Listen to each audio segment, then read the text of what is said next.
Oh my God! Talk about some serious noodling, but noodling with a purpose. Let's incorporate that into there. Not aimless noodling, but definitely more of an exploration of sounds, and kind of like that would be a little bit of how I would kind of practice. If I was going to practice, I'm not going to sit here and do this. Let me turn this halo. I call this the hillbilly halo, and I've got two of them. If you get something good, get a few of them, because they're not going to keep making them the same way. They keep changing. But that's what this pedal is, the delay pedal, and I've got it pretty cranked. But man, it's a lot of fun. It's pretty inspiring for some cool stuff. Old GT doesn't turn a lot of effects on very often. But anyway, I wanted to get into some stuff here. I love you guys. I really do. You guys are great, and a lot of you really, really, really get it. And I want to just clarify a couple things. And there's, talking on YouTube to a camera, even though we have an amazing audience, there's a lot of you guys I don't know.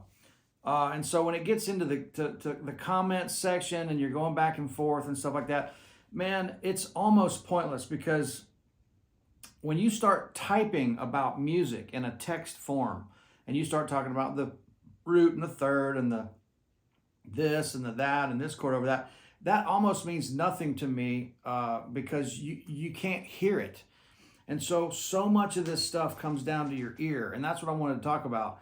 So, of course, we're in this, thing about the modes and how you approach it and all that stuff. And I just want to say that I am not angry about modes. I could care less about modes. I'm pretty happy with my lack of education on this instrument, and it's proven to be a good way to shed some light on this stuff for other people, because it is a direct to the source kind of mentality, and it's not a bunch of confusing stuff. Now, I will say this, and this might take a couple videos to get this point across, and it's not my bullshit that I'm trying to lay on you.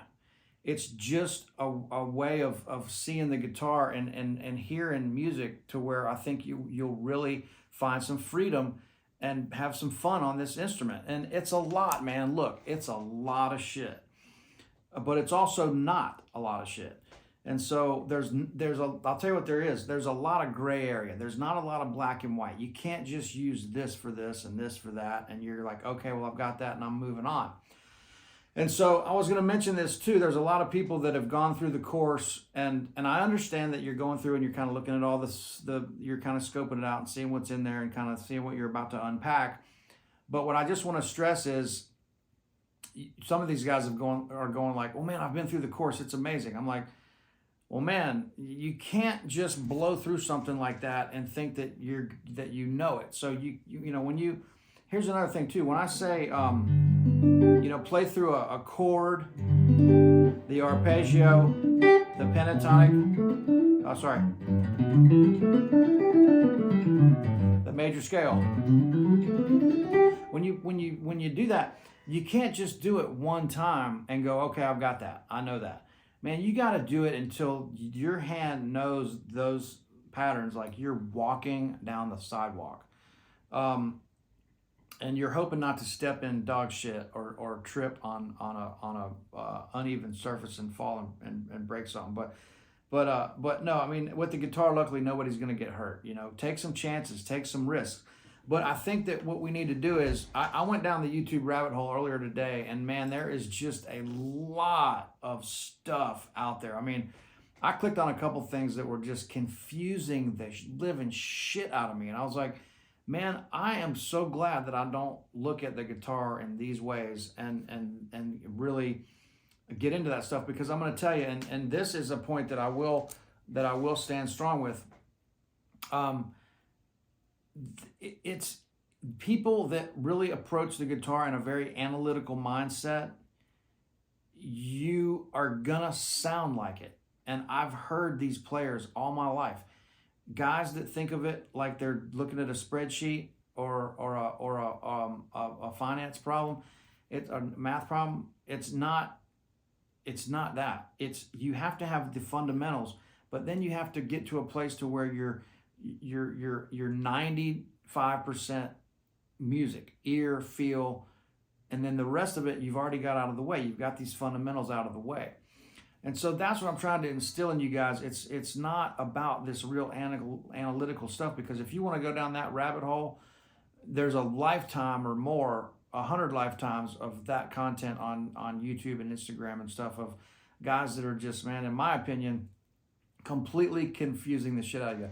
Now look, I'm not saying I'm right. I'm just saying it was right for me, and that's how I'm looking at it. And it's a very liberating, freeing way to make music and play appropriately to songs. And what it is this right here. It's your ear. You have to develop your ear. And here's my point. If you're talking about modes, okay, fine, sure. I know I'm not arguing that modes are wrong, okay? I know modes, they're not wrong. Nothing's wrong. Saying that this is an F note, that's wrong, because that's a D note. So we've got some fundamentals here that are steadfast. This guitar, okay, if you took every video on YouTube or Instagram or any book that was ever written about music or the guitar, you know, you could take everybody's different way of looking at it, and they're coming up with these slick terms and these really interesting diagrams and all this stuff. It all confuses the living shit out of me, by the way. I will tell you that. But this guitar fingerboard, this right here, if it's tuned up to pitch like the way we do, where that's an E string, that's a B string, that's a G, that's a D, that's an A, and that's an E, this guitar fingerboard is that's our Bible. This thing is not moving. It's not changing. It doesn't care if you call that a mode, if you call that a scale, if you call that a CAGED system.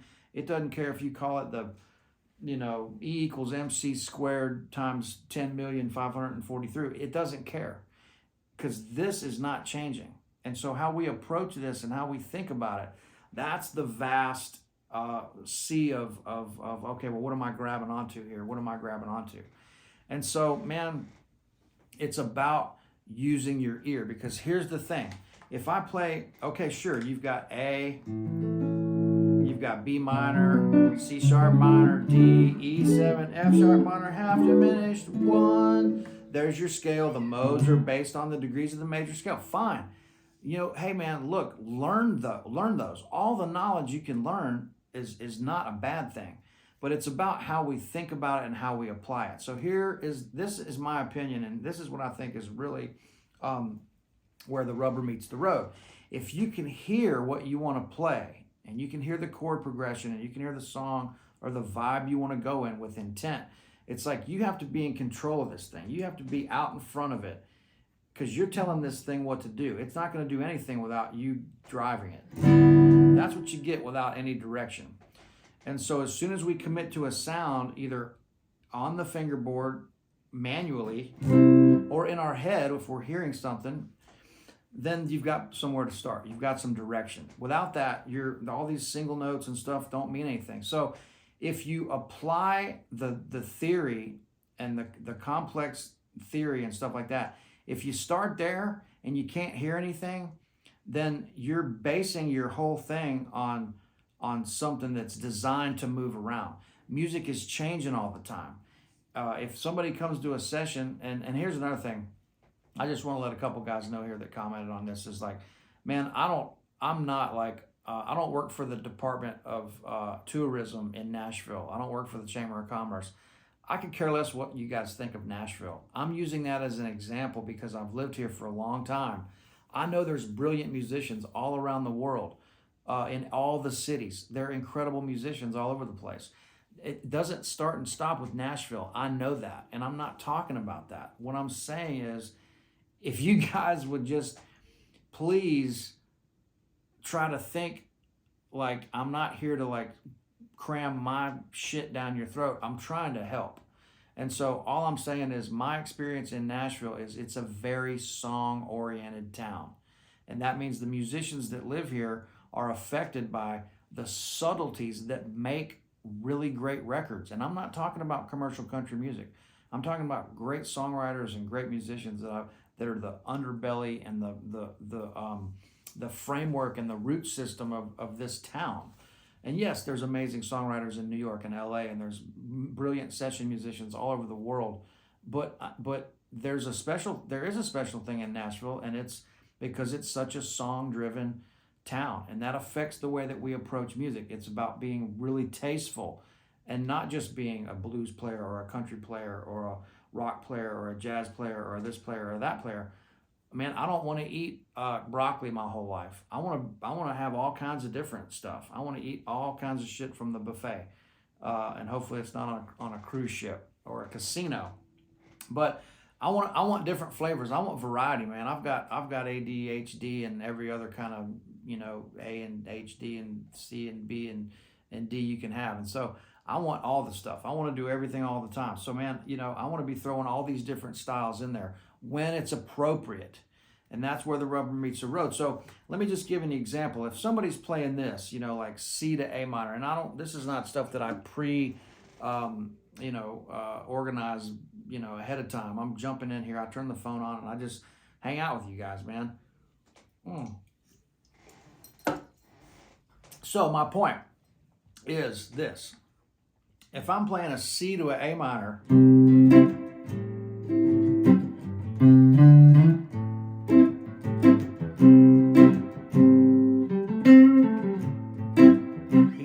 C to A minor. It could be an F in there.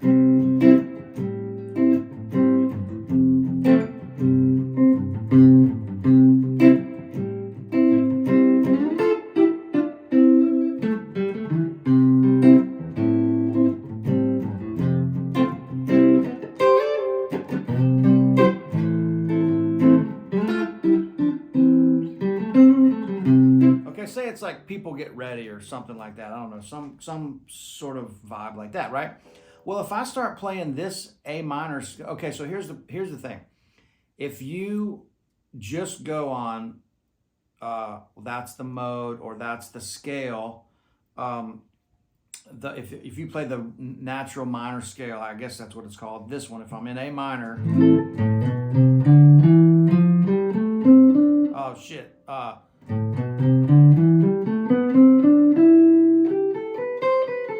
They're going to put the F in there. You're going to put that.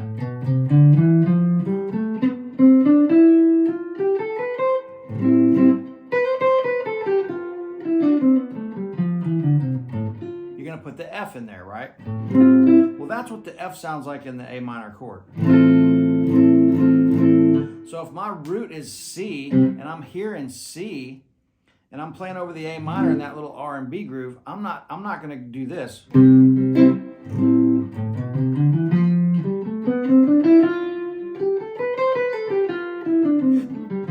So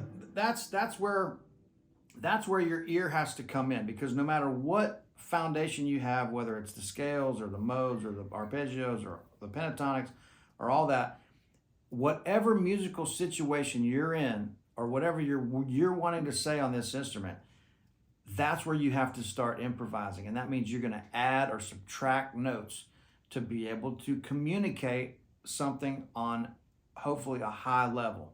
And the more you're able to do that, the higher the level that you're going to be able to achieve.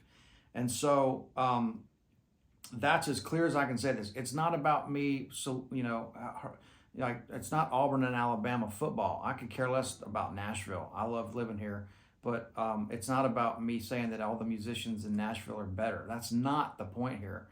And the point is not that I hate modes. It's not that. It's just that I've heard people that play like that, and unless you are on top of it and you know how to use it, then and you know how to hear it, then it's not going to work. So I'm saying let's get back to the basics. Let's look at the chords. I will say, when guys start getting really into theory and they're looking at like, okay, well, every 5 chord has to be dominant, and then they misinterpret that. And that's like, well, I'm playing in G7, so that means that I've got to treat that like the 5 of C. It's like, no, man, if I'm playing the blues, I'm playing and I'm in G, I'm playing in G, and I'm playing this. When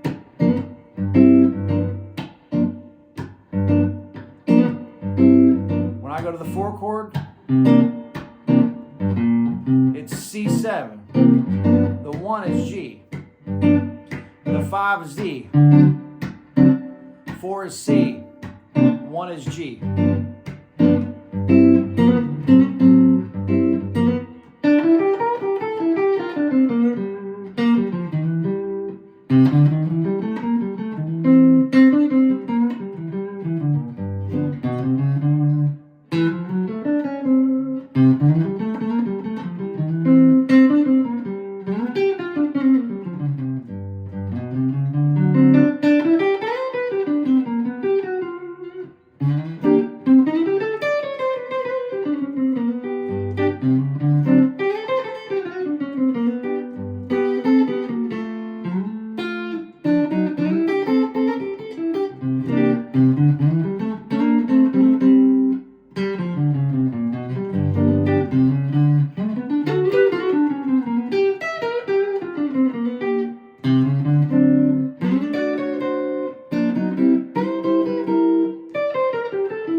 Just hearing and thinking about the vibe and stuff that's going on underneath. So it's all about the vibe. So it's the moods, it's the flavors, it's the listening to these one notes that change things, right? So that's kind of what we're getting into here. And the way to do that, in my opinion, that's the most concrete and steadfast, is the chord is the foundation. The arpeggio is the first level of framework that spells that chord out in single notes that you're going to use in every situation after that. The pentatonic is connected to that. Then layering on in sequence is the scale. And then from there, you're adding, some chromatic notes and whatever you want to do that is telling your story, that is improvising, right? And so that's major, minor, dominant 7, major 7. You build the triads. And then as you do that up and down the fingerboard and you finally start to see these 5 shapes come together, then that's when you really start experiencing some freedom on the fingerboard and you're not lost. Until you have this strong fundamental, you're always going to be lost on the fingerboard. Hey man, look, I'm lost. If somebody was to throw a bunch of John Scofield changes at me, which I love him, by the way, I would be lost. I'd be like, hey man, I got to sit with this music and learn these changes, And so I'm not a fusion jazz, bebop jazz player. I can get to some of those vocabularies. I can speak the accent a little bit, speak with the accent a little bit, but I'm not I'm not going to have my Harvard degree in speaking that language. And so, I'm from South Alabama. I like roots music with a twist, right? But it's about getting into some of the being able to navigate through some of these different languages of music. And it's whatever you like, man. Look, if you don't like Cuban music, then by all means, don't listen to it and don't learn it.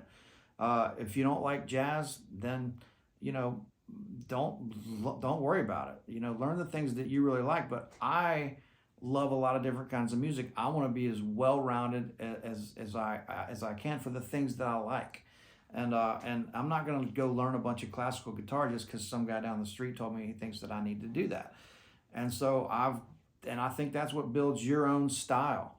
Whatever my style is, if I have one, great, but if you want to develop your own style, listen to as much music as you can that you enjoy and steal little pieces from all of it.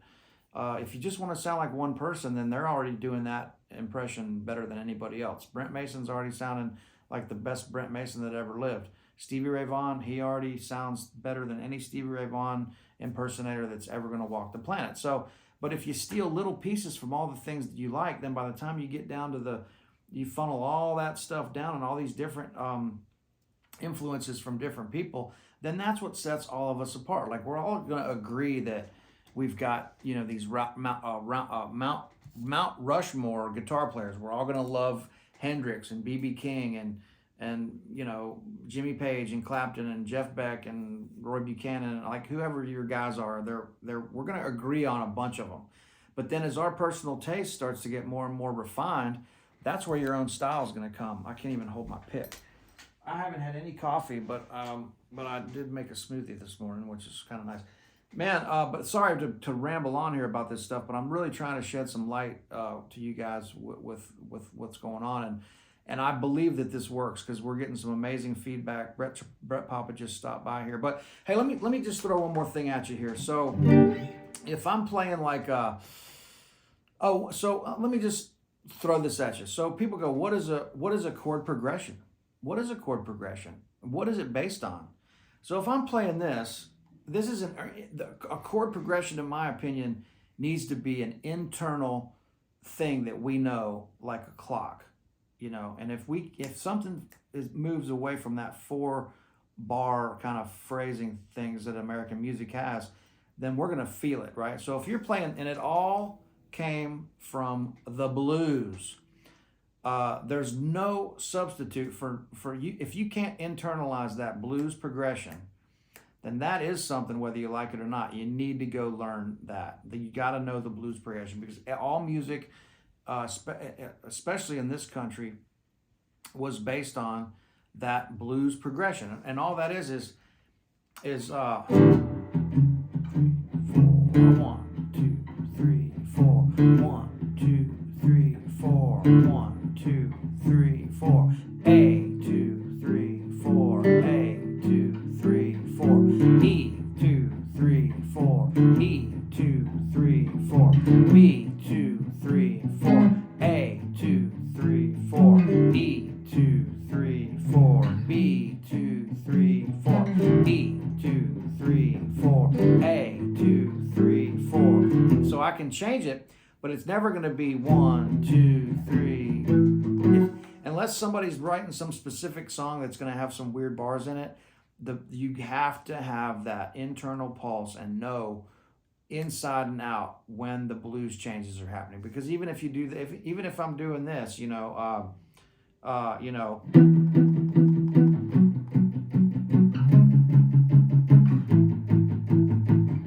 that's based on blues changes.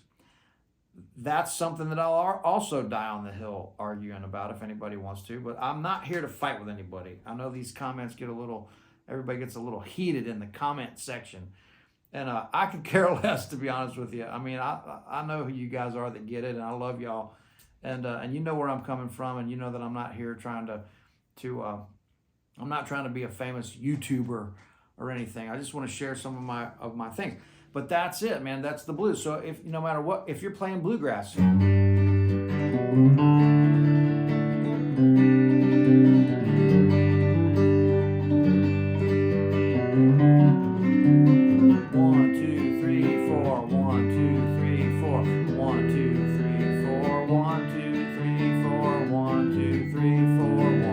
no matter where you're changing, you could do 2 bars, you could do 4, but it's locked into the internal pulse of all that music that's not what we consider blues. It all is coming from the blues changes and the timing of the blues changes and the blues progression. So, and that's where you get turnarounds, and all that kind of stuff. But hey, I gotta go. I hope you guys got something out of that. I'm just trying to shed a little light on the things we've been talking about. Don't forget, guys, it's all about the ear. It's just all about the ear. And so just take a simple key. Take E and just get the 1 to the 5 chord progression down, you know.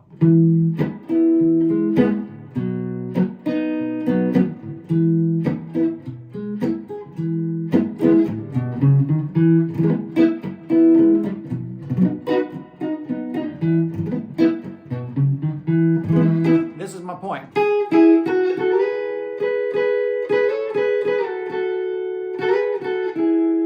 Something that simple right here. Here's E.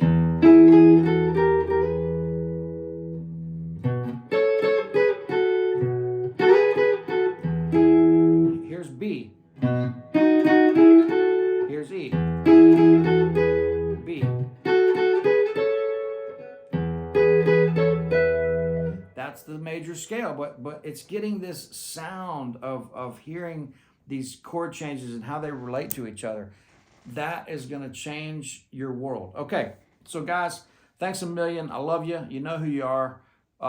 If anybody says negative things, like they say I'm full of shit or all these things, and I just block you, man, and I'm moving on, and I'll just delete the comment. So it's all good, but just want to try to clarify a couple things on here, and let me know if you have any questions. We're just going to keep doing all the things we do. There's some fun stuff coming up, and there's another, can't really say a whole lot about it, but there's some other really cool shit coming up. All right, guys, thanks again. We'll see you soon. Happy Sunday. All right, cheers.